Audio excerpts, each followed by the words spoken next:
한겨울에도 온통 초록빛으로 생기가 넘치는 이곳은 제주 시내에서 자동차로 30여 분을 달려 만나는 마을 애월읍 나붐리입니다. 싱그러운 녹차밭이 드넓게 펼쳐진 곳에 외딴 섬처럼 병원이 자리를 하고 있는데요. 뭐 약 드시는 건 없어요? 아, 침이구나.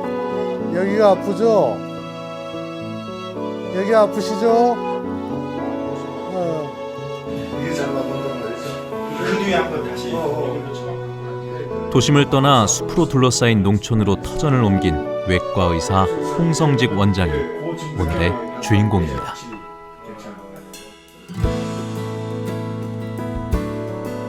지난 6월 그는 시내 한복판의 빌딩 속 병원을 떠나 한라산 중턱 녹차밭이 내다보이는 곳에 병원 문을 열었습니다. 10년째 유기농 녹차를 키우고 있는 농부 의사기도 합니다.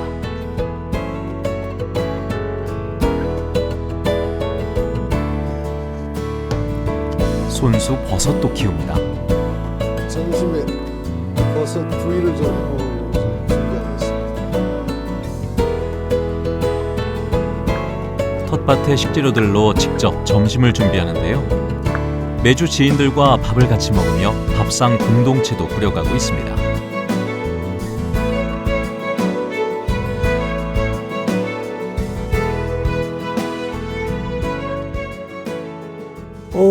가끔 제가 워낙 딴짓을 많이 하니까 그렇게 얘기하는 사람이 있어요. 홍성직 옛날에 외과 의사였다. 뭐 그러고 다니는 사람이 있긴 있는데.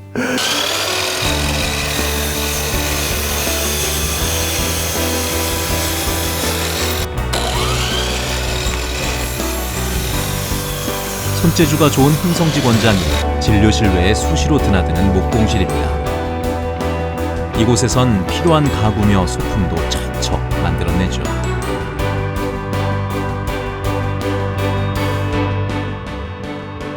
조용한 숲속 의원에서 삶의 여유를 찾기는커녕 더 바빠 보이기도 합니다.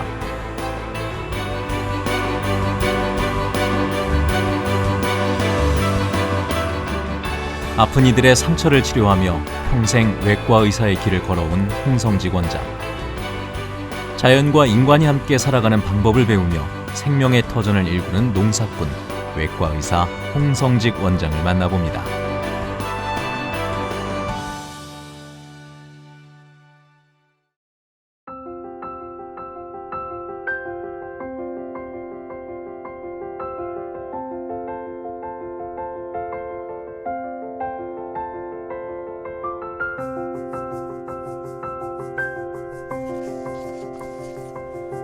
울창한 상록수림과 아열대 식물들로 밀림을 이루는 금산공원이 자리한 애월읍 나붐리.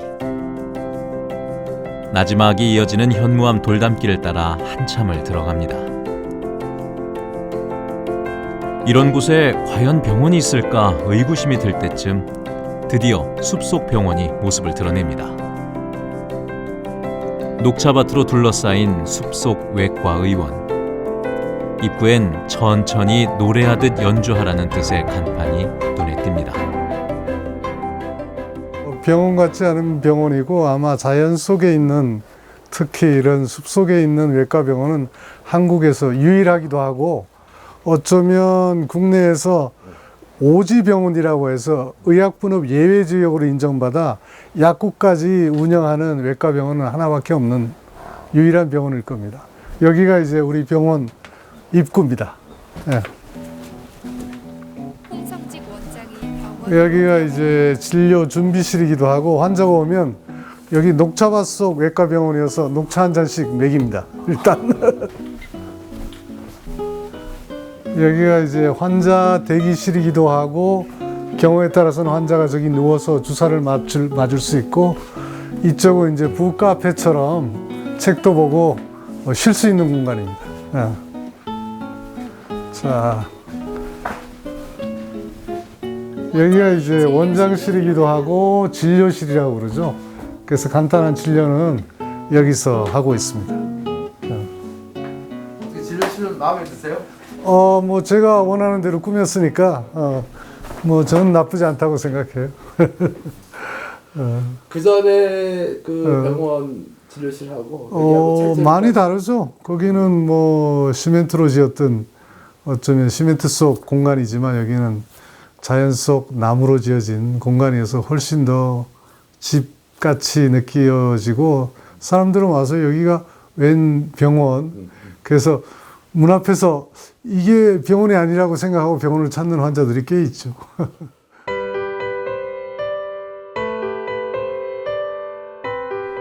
제주 시내에서 병원을 운영하던 홍 원장은 올해 6월 이곳으로 병원을 이전했습니다.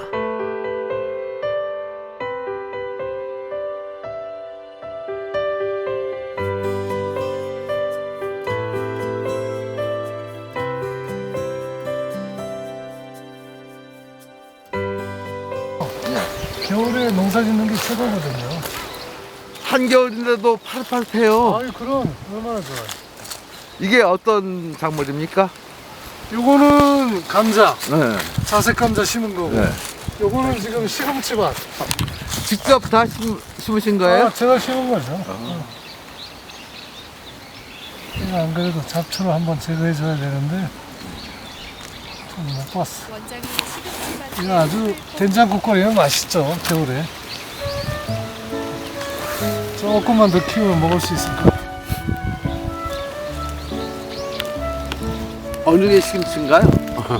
요거. 아주 요거 잘 이제 지금 자라고 있으니까 잡초를 좀 제거해 줘야 돼. 그런데 잡초하고 같이 크는 놈이 더 건강하고 맛있어요. 작년 봄에 표고 버섯을 종균해서 올가을에 이제 처음으로 따먹기 시작했습니다. 아주 버섯 농사가 재미있고 신기한 것 같아요. 이게 또 건강한 이유가 농약도 필요 없고 또 제주에서 나오는 참나무에다가 종균만 하면 되니까. 직접 종균한 표고버섯들이 어느새 먹을 만큼 자랐습니다. 점심에 버섯 농사를 구이를 좀 짓지 해먹으려고 않았다면 준비하고 이 있습니다. 자연의 신비로움과 감사함을 알 수 있었을까요?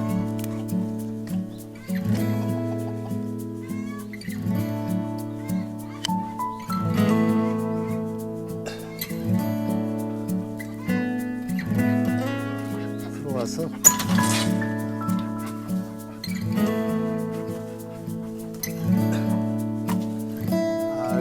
들어왔습니다.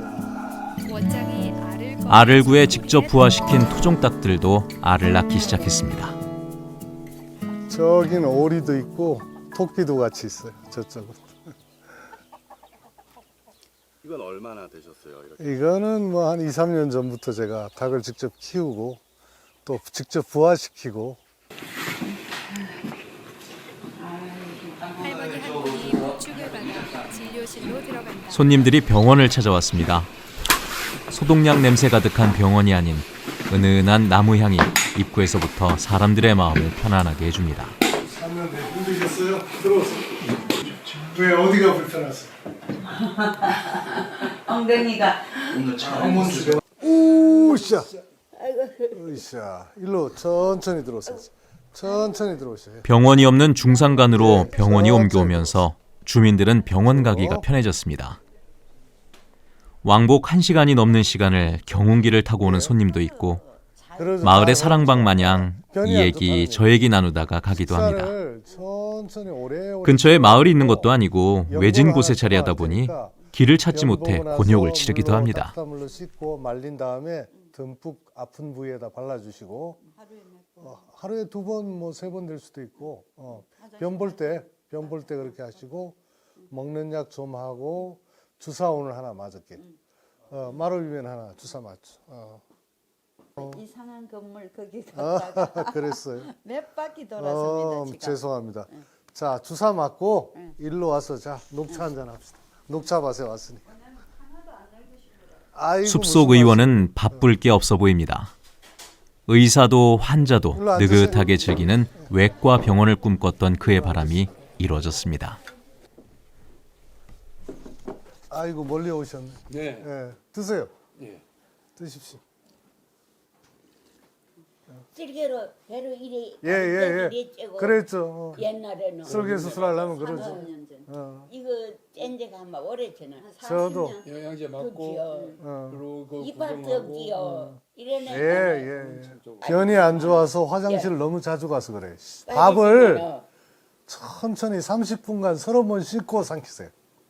30번 씹어. 이빨이 아랫이빨이 없어도 부드럽게 먹고 그래도 씹는 신용을 하셔야 돼. 그래야지 침이 섞이고 소화가 잘 되고 좋은 변이 만들어져요. 단디 들어봐. 내가 잘했는데 말로 뭐 변이 안 좋아서 그래. 그게 다 마찬가지예요. 지금부터 밥만 천천히 먹고 잘 씹어 먹어도 식도부터 위, 소장, 대장까지 다 문제 있는 거 해결돼요. 그리 길하면 평화로워. 예, 평화로 바로 금방이에요. 20분. 예, 20분도 안 걸려요. 20분도 안 걸렸어요. 힘들었습니다. 아주 힘들었습니다. 근데 제가 돋보기만 있으면 내비를 찍어가 오면 되는데 돋보기가 없으면은 글씨를 볼 수가 없어가지고 멀쩡하게 보여도 아예 글씨가 잘 안 보여서 찾아오기 힘들었습니다. 여기 처음 오신 거죠 오늘? 네, 처음. 와보시니까 어떠세요? 아주 좋습니다. 어떤 게? 경치도 좋고, 일단은 조용해서 좋고, 공기도 좋고 공기도 좋고, 응. 시설도 아주 뭐 가정적이고. 맞습니다. 이런 병원은 처음이죠. 이게 무슨 이런 느낌. 별장공원. 별장병원.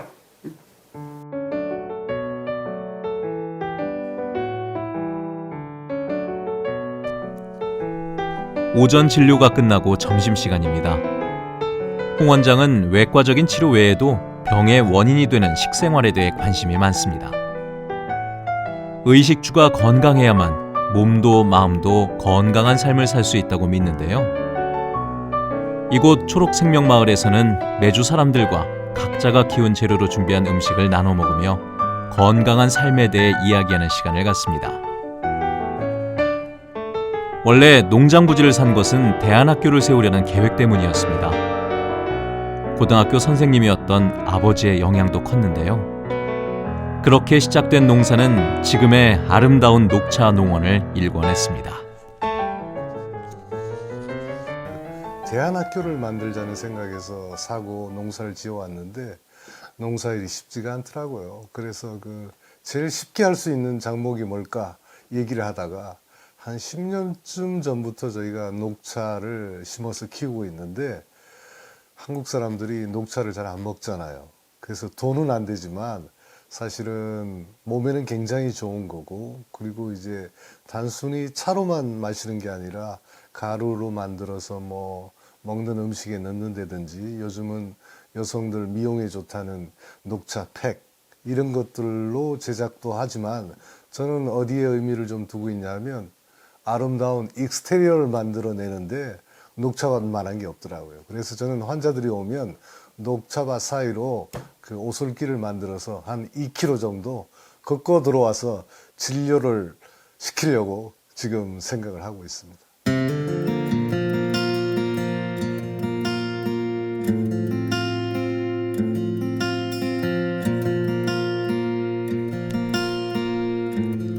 홍성직 원장은 환자가 의사를 만나기 전에 자연 속에서 다양한 생명들과 만나는 시간을 갖게 하고 싶었다고 합니다. 그래서 초록생명마을과 병원 주변은 항상 싱싱한 식물들을 잘 가꿔서 생태적인 공간을 만들려고 노력하고 있습니다. 경상남도의 한 대안학교 교감이었던 아버지의 영향으로 가족들은 모두 시골에서 지냈습니다. 서울에서 의과대학을 졸업하고 군의관으로 제대한 후 1990년에 제주로 이주했는데요. 30대 중반의 젊은 홍성직은 서울 생활에 환멸을 느꼈습니다.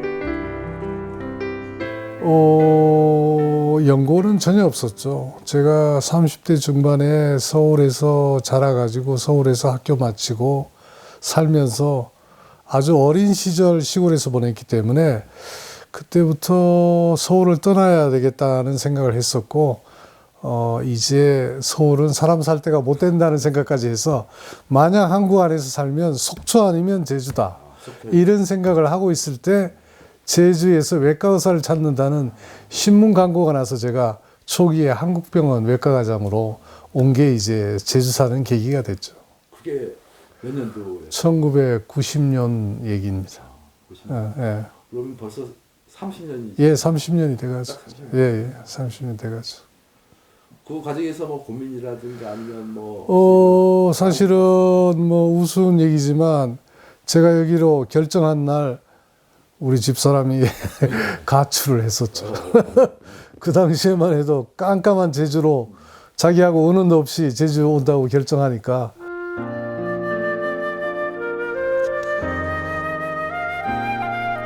제주도에서 외과 전문의를 구한다는 소식을 듣고 단숨에 달려와 정착한 지 어느덧 30여 년이 흘렀습니다.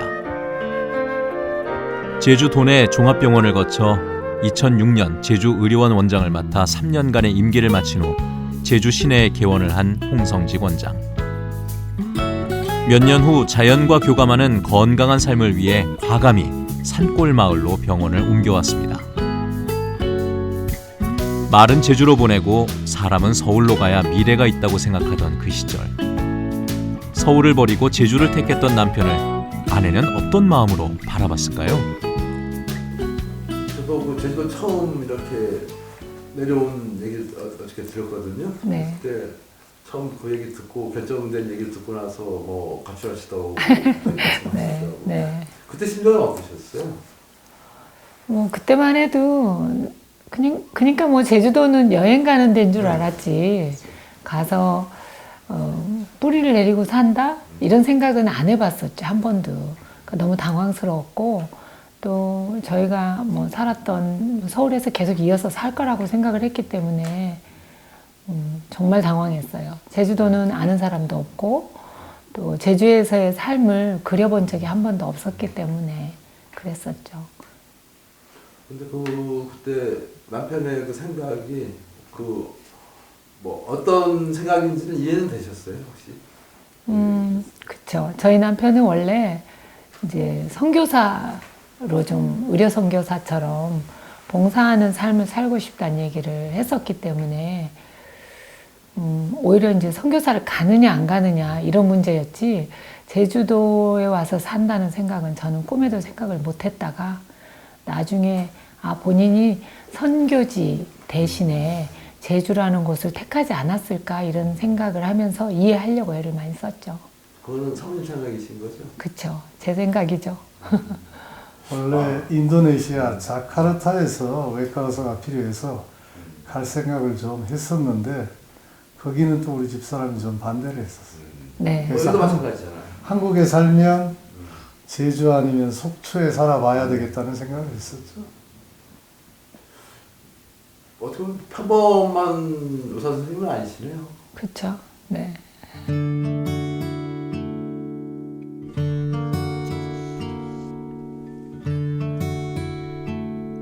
그는 의대 시절 오케스트라를 만들어 활동할 만큼 음악에도 조예가 깊었는데요. 의사이자 목사, 음악가였던 슈바이처의 위인전을 읽은 것이 지금의 길을 선택한 계기가 됐습니다. 아버지 역시 자연과 음악, 이웃에 대한 애정이 남달랐습니다. 홍성직 원장은 제주에 정착해 의사로서 사회에 기여할 방법을 찾던 중에 뜻맞는 제주의 의사들과 함께 외국인 노동자 무료 진료를 시작합니다. 이 모임이 현재 제주 외국인 평화 공동체의 전신이 됐고 인터넷 신문 창간과 환경운동연합 등 여러 사회 활동에도 몸담게 됩니다. 좀 어쩌면 좀 삐딱했다고 볼 수가 있어요. 그러니까 그 트렌드를 따라 사는 게 아니라 좀 세상을 좀 삐딱하게 본 거죠. 그래서 지금 가는 방향이 그렇게 바람직한 방향이 아니라는 생각을 가졌고 그래서 제주에 와가지고 제가 그냥 의사로만 산 게 아니고 사회 활동 뭐 지금 하고 있는 제주 외국인 평화공동체 그다음에 친환경 농업재단 그다음에 여기 제주 초록생명마을이라는 생태 공동체 그다음에 이제 뭐 예를 들어서 뭐 대한 언론이라고 할 수 있는 제주의 소리 그런 거 이제 처음 시작할 때 같이 참여하고 그랬던 게 그런 것들과 다 맞닿아 있는 생각이라고 되어집니다.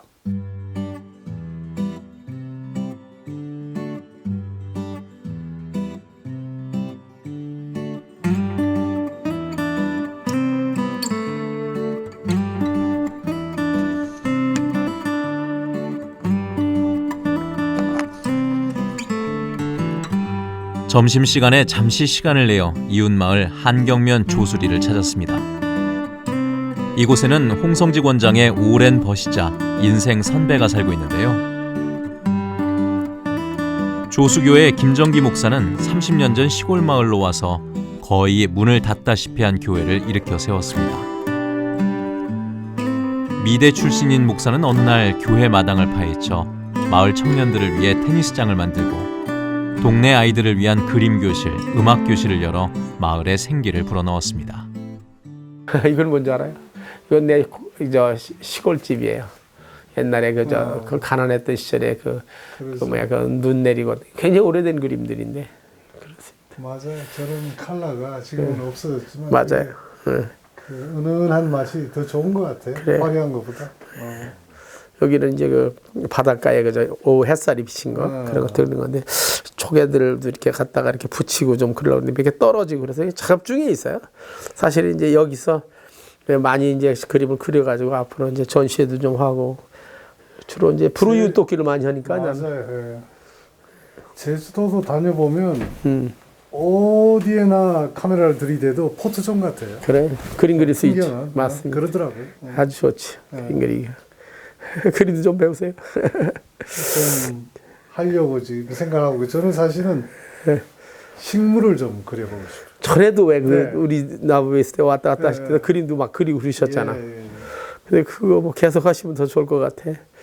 나이 먹고. 요즘도 그림 그리세요? 우리 완전히. 저희 의사들은 원래 그림을 그려야 돼요. 왜냐하면 환자 진료를 할 때 그 인체나 이런 걸 그림을 그려서 다 표시하게 돼 있어요. 그래서 원래 수련 과정 중에 그림을 하게 돼 있어요, 저절로. 그래서 옛날에 레오나르도 다빈치도 그렇게 저기 해부학 같은 거 했나? 해박 같은 경우에 다 그림이고 수술도 어떻게 했다는 걸 그림으로 남겨야 되거든요. 그랬을 것 같아. 그래서 저희는 자동적으로 원래 스케치나 이런 건 하게 돼 있어요. 그렇구나. 요즘 스냅 사진이라도 그걸 많이 배치하는데 그거하고 느낌이 다르죠. 그거하고는 또 달라요. 조금 전문적이고. 그건 찍을 수 있는 거하고 머릿속에 있는 걸 자기가 그려놓는 거하고는 또 달라요. 맞습니다. 그게 좋은 기록이기 때문에 그래서 제가 배웠던 데이비 실이라는 그 제 선생님은 자기가 그린 환자 그림하고 자기가 쓴 거라고 해서 이렇게 책을 냈는데 제가 한번 따라 해야 될 것 같아요. 전에 전시회도 했었는데 약을 가지고 이렇게 칼라 입히지 않고도 그림을 그리고 막 그런 거 굉장히 제가 놀랐어요. 미술을 전공하지 않으셨는데도 아주 굉장히 능력 있으세요. 그쪽으로. 그래서 앞으로도 계속 하셨으면 좋을 것 같아요. 저는 사실 그림보다는 이제 설치, 네. 이런 미술, 네. 뭐 인테리어, 건축 이런 쪽에 관심이 있어요. 그래서 지금 있는 농장에도 리사이클 아트 센터, 버려진 쓰레기들 가져다가 재생해서 하는 그런 센터를 하나 좀 만들고 싶은 생각이 있습니다. 또 목사님이 우리 제주 환경운동연합의 초대 대표를 하고 제가 두 번째 환경연합 대표를 했었어요. 그래서 그런 인연도 있고 또 관심사도 비슷한 부분들이 많아서 좋은 친구로 지내고 있죠. 그럼 두 번째 환경운동연합을 예. 맡으셨어요. 예. 처음에 맡으셨던 우리 김정기 목사님한테서 그 영향을 좀 받았던 부분이 있는 겁니다. 서로 주고받은 게 있죠. 원래 환경에도 관심이 많으셨어요? 저는 이제 어릴 때 시골에서 자랐기 때문에 자연에 대한 그 좋은 느낌 그리고 자연의 중요성에 대해서는 어쩌면 몸에 좀 스며 있었어요.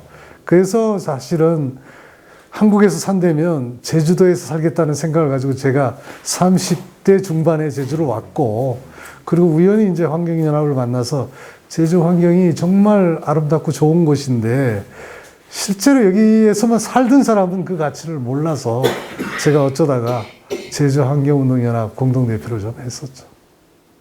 어릴 적에 지내시던 곳의 환경은 어떠셨습니까?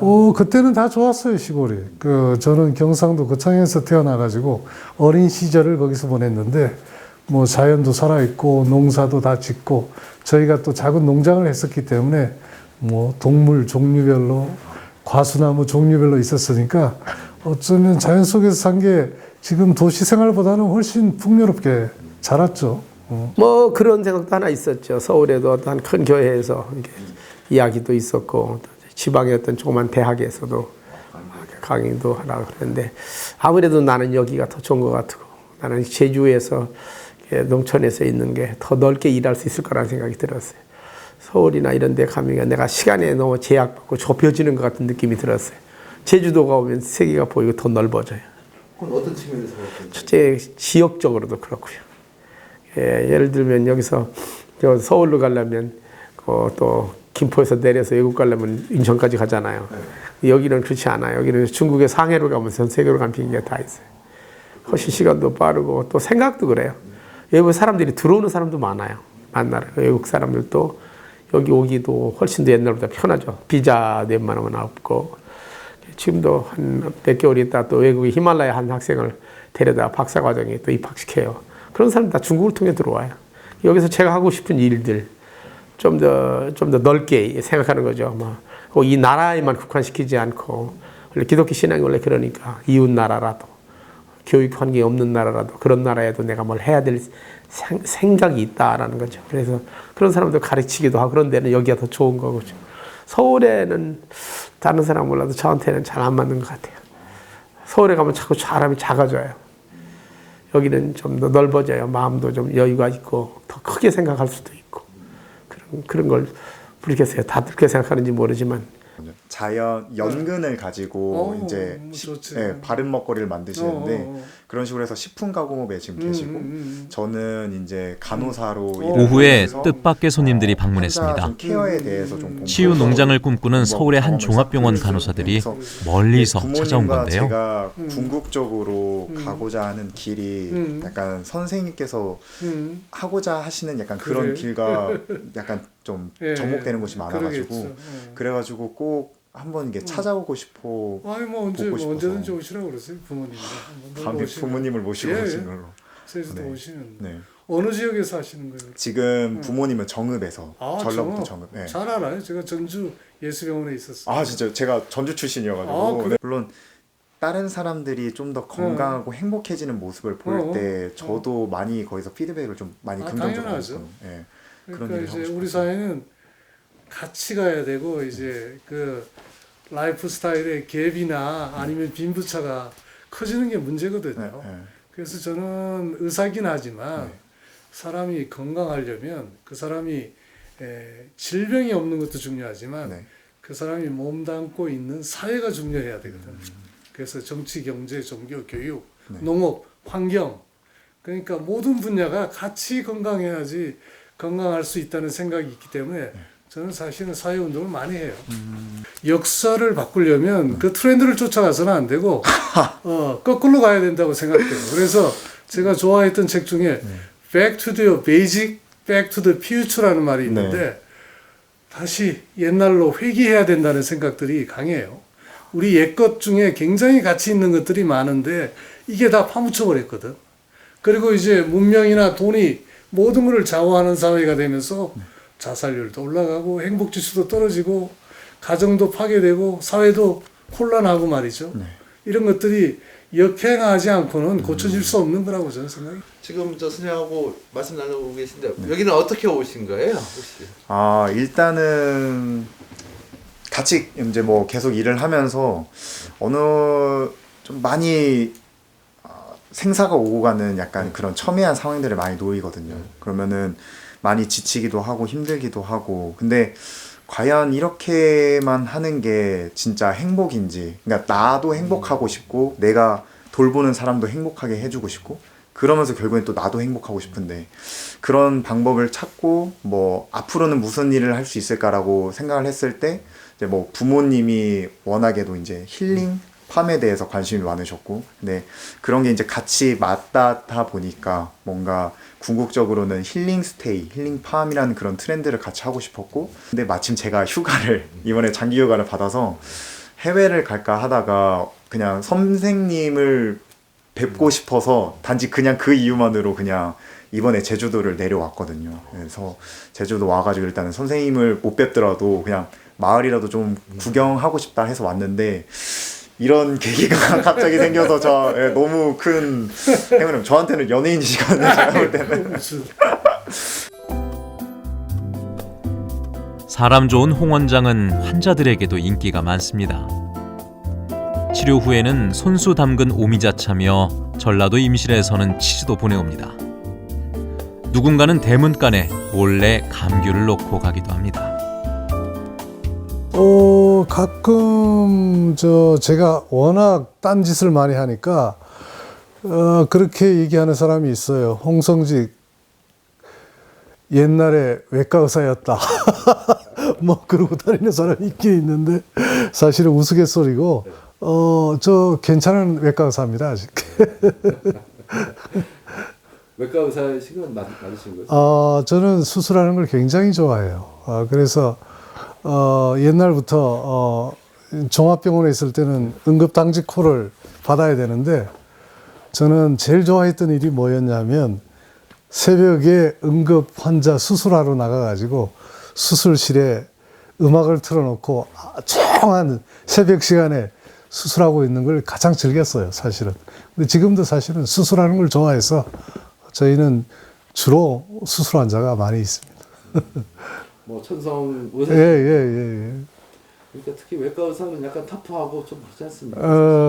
뭐 꼭 그러진 않아요. 사실은 또 이렇게 힘도 들어가고. 외과 의사는 힘으로 하는 것 같지만 힘으로 하는 것도 아니고 예민해야 되고 그 다음에 어떻게 보면 사실은 마음이 좀 따뜻해야지 환자의 심정을 조금 읽을 수가 있는데 그래서 제가 사실은 지금 환자기도 하지만 환자가 되어보니까 환자의 심정을 조금 알겠더라고요. 제가 맨날 배를 열고 위도 자르고 장도 자르는 외과 의사였는데 제가 한번 당해보니까 정말 무지무지 아프더라고요.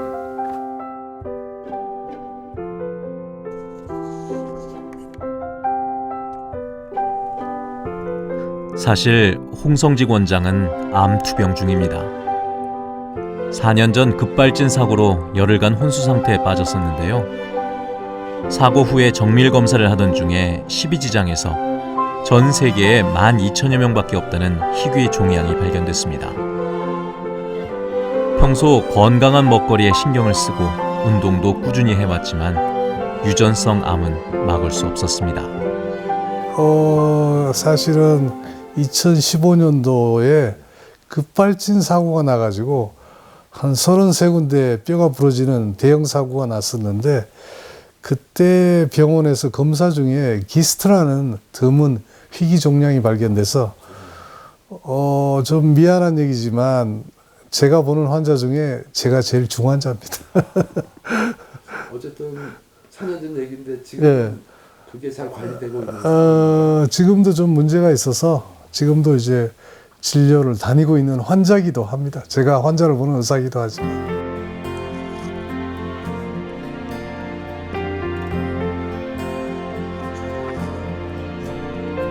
30대 젊은 시절의 홍 원장은 교통체증과 공기오염, 각박해진 인간관계, 그리고 자연과 멀어진 삶이 싫어서 서울을 버리고 제주를 택했습니다. 그 후 지금까지 쉼없이 환자들과 사회를 위해 달려왔습니다. 그런 그에게 갑자기 찾아온 병은 잠시 쉬어가라는 뜻이었는지도 모릅니다. 그는 병을 앓고 난 후 환자의 고통을 헤아릴 줄 아는 의사로 달라졌다며 멋쩍어 합니다. 엄청난 그 충격과 또 어떤 위기잖아요, 사실. 예, 그렇다고 볼 수 있는데 뭐 어차피 인간은 생로병사의 과정을 거쳐서 사라져야 되니까 때가 되면 사라지는 게 당연하다고 생각해요. 그러면 이제 마음도 편하다고 생각되고.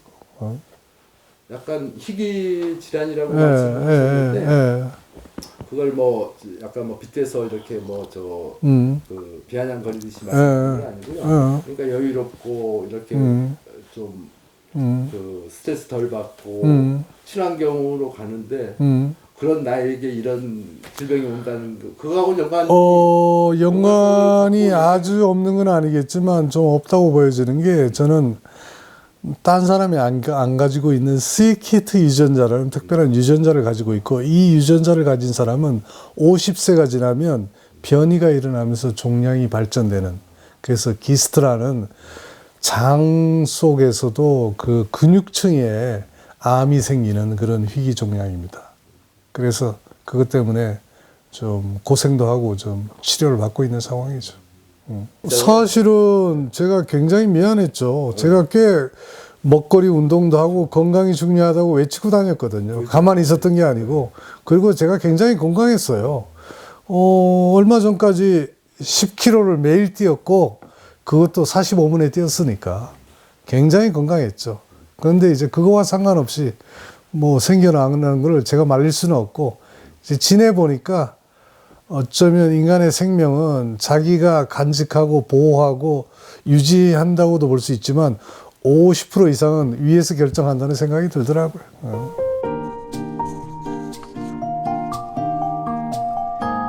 병으로 인해 몸은 아픔을 견뎌야 했지만 정신은 더욱 단단해지고 가고자 하는 길은 확고해졌습니다. 어떤 재료를 어떻게 조리해서 얼마나 먹느냐의 문제가 건강의 반 이상을 좌우한다고 믿습니다. 그래서 나뵼리로 내려와 생태 환경의 중요성을 전파하고 인간의 생명을 존중하는 의사로서의 본분을 잃지 않으려고 노력했습니다. 제가 의사니까 제가 의사 일을 하는 데는 되려 도움이 되고 있다는 생각이 들어요. 그래서 수술을 받고 제가 배를 여는 수술을 하면 옛날에 환자한테 진통제 하나 주고 견디라고 그랬거든요. 근데 제가 직접 받아보니까 너무너무 아프더라고요. 그래서 그 다음날 아침에 제가 후회했어요. 내가 이 정도 아픈 줄 알았으면 수술 안 할 건데 했다고. 그래서 당해보니까 환자의 심정을 좀 알겠더라고요. 그래서 꽤 제가 괜찮은 의사가 돼 있어요. 지금 환자여가지고. 근데 잘 이겨나오고 있으신 것 같아요. 왜 그러냐면 너무 놀라운 게 뭐냐면 그런 환자임에도 불구하고 하고 있는 일들이 너무 보통 사람보다 더 다양하고 재미있게 즐겁게 일을 하고 있는 걸 보니까 계획하고 벌써 뛰어넘었다는 얘기죠. 걱정, 거심 많고 그런 거 하겠어요? 그런 생각을 많이 가졌습니다.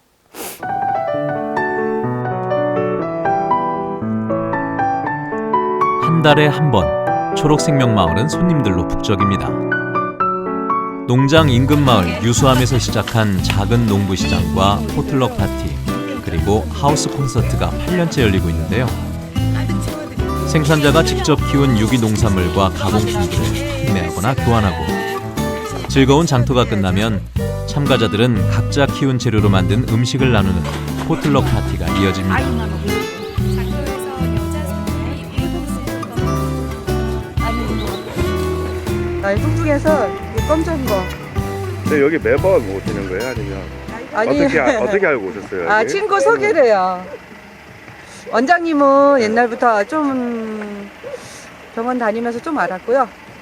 친구 소개로 오늘 또 마침 병원에 왔는데 오늘 해서 같이 참여하게 됐어요.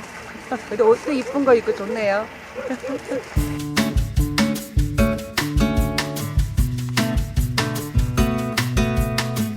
자연의 시간으로 천천히 키워낸 농산물에서 건강함이 듬뿍 느껴집니다. 에코파티에서 사람들은 소소한 것들에서 행복을 찾습니다. 진료실에 열댓 명의 사람들이 둘러앉아 예술가들도 참여해 에코파티를 더욱 풍성하게 합니다. 몸과 정신의 균형이 유지되어야 진짜 건강한 삶이라고 말하는 홍성직 원장. 에코파티에 참여하는 사람들과 먹거리 자급자족이 가능한 생명 공동체를 만드는 것이 그의 목표라고 하는군요.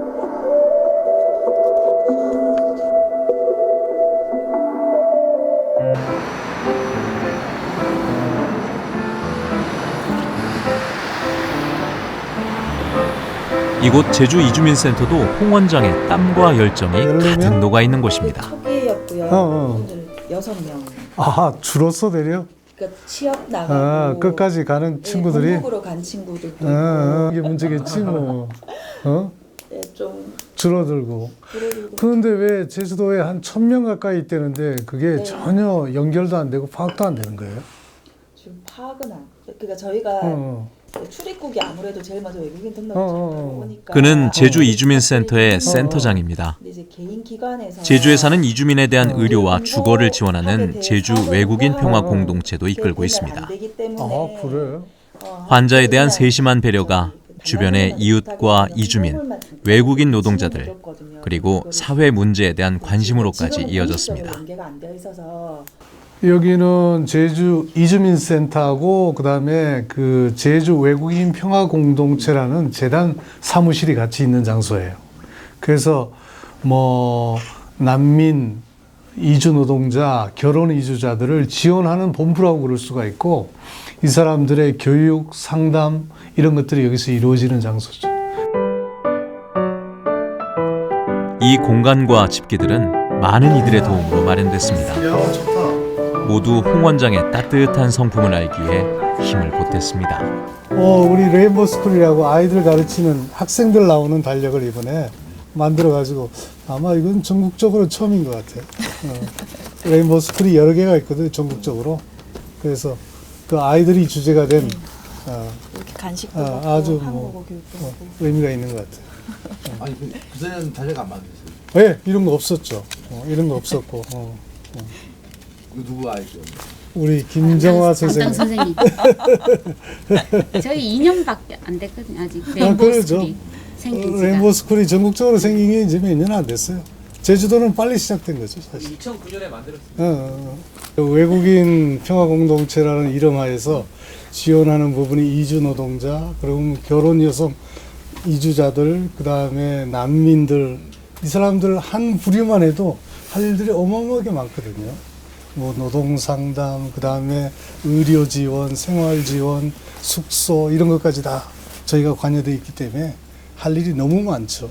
약간 정형화 되기 힘든 부분도 케이스 바이 아, 케이스로 많을 그럼요. 것 같아요. 굉장히 많죠. 다 그리고 상황이 저 정부 다르잖아요. 위탁 사업까지 저희가 같이 하고 있기 때문에 굉장히 복잡하고 일이 많아요. 그걸 어떻게 다 정리하고. 그냥 베스트를 해보는 거죠. 다 완벽하게 할 수는 없지만.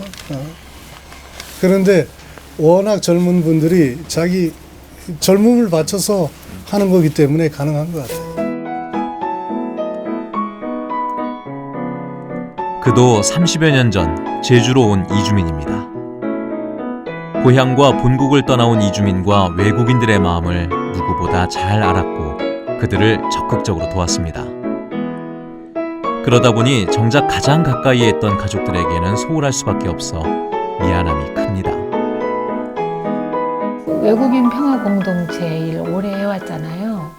근데 저는 참 그게 값지다고 생각을 해요. 왜냐하면 처음 시작할 때 그게 그 의료 혜택을 제대로 받지 못하는 약한 사람들을 먼저 돌봐줬잖아요.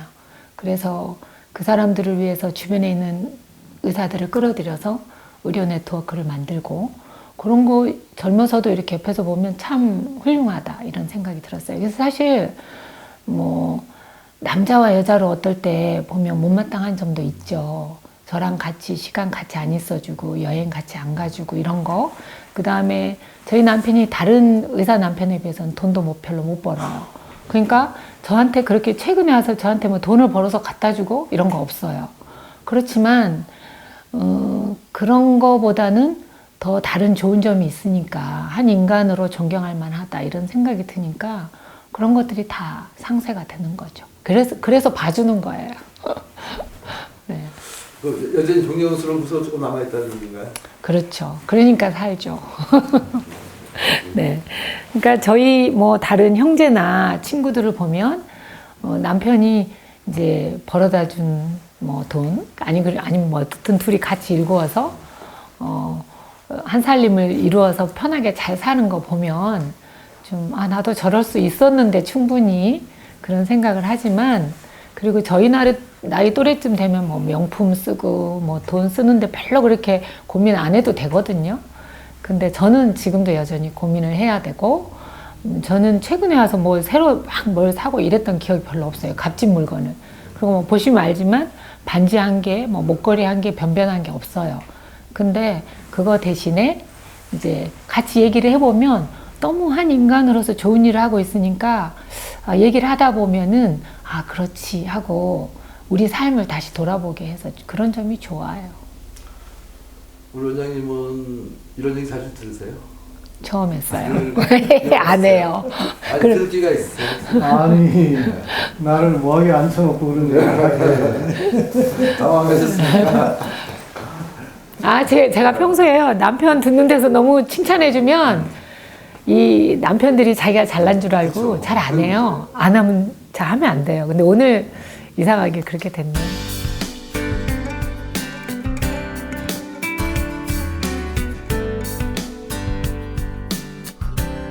환자를 치료하는 일뿐 아니라 제주를 위해서도 그는 늘 바빴습니다. 해녀의 잠수병을 공론화하고 그 근본 치료를 위해 고압 산소 치료센터를 만들었고 지역 인터넷 신문을 창간한 언론인이자 제주 환경운동연합을 이끌기도 했습니다. 또 크고 작은 음악회와 각종 전시회를 기획하는 문화예술활동가로 끊임없이 일을 만들어갔습니다.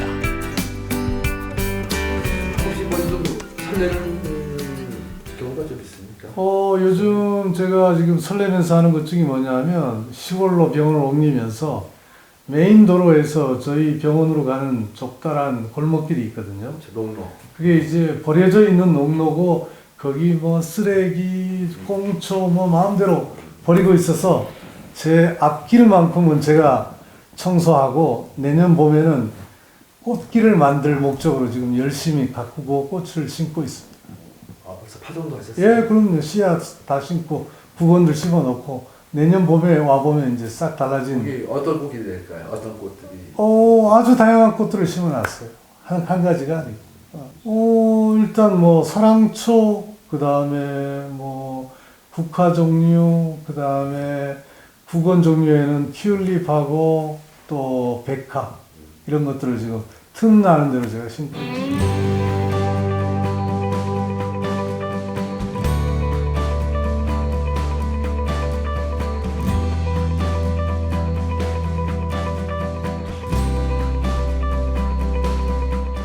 추운 겨울이 지나 새 봄이 찾아오면 삭막했던 농로길이 향기로운 꽃길로 변해 있겠죠.